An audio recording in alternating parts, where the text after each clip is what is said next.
సేమియాలతో పాయసం నచ్చని వాళ్ళు ఎవరుంటారు చెప్పండి. అయితే ఇలా వెరైటీగా ఒకసారి ఇంట్లో ట్రై చేసి తిని చూడండి, చాలా టేస్టీగా ఉంటుంది. ముందు స్టవ్ పైన ఒక ప్యాన్ పెట్టుకొని ఇందులో కొంచెం నెయ్యి వేసుకొని జీడిపప్పు బాదం పప్పు వేసుకొని దోరగా వేంపుకొని పక్కన పెట్టుకోండి. ఇప్పుడు అదే ప్యాన్ లో ఇంకొంచెం నెయ్యి వేసుకొని సేమియాలు వేసుకొని ఇలా దోరగా వేంపుకొని ఇవి కూడా పక్కన పెట్టుకోండి.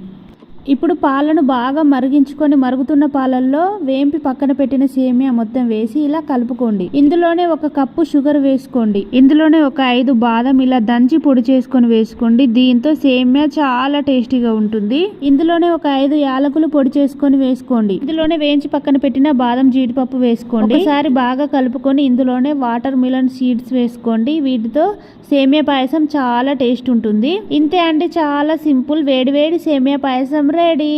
మీకు కూడా నచ్చితే ఇంట్లో తప్పకుండా ట్రై చేయండి. మరిన్ని వీడియోస్ కోసం నా ఛానల్ సబ్స్క్రైబ్ చేసుకోండి. పక్కనున్న గంట సింబల్ గట్టిగా కొట్టండి.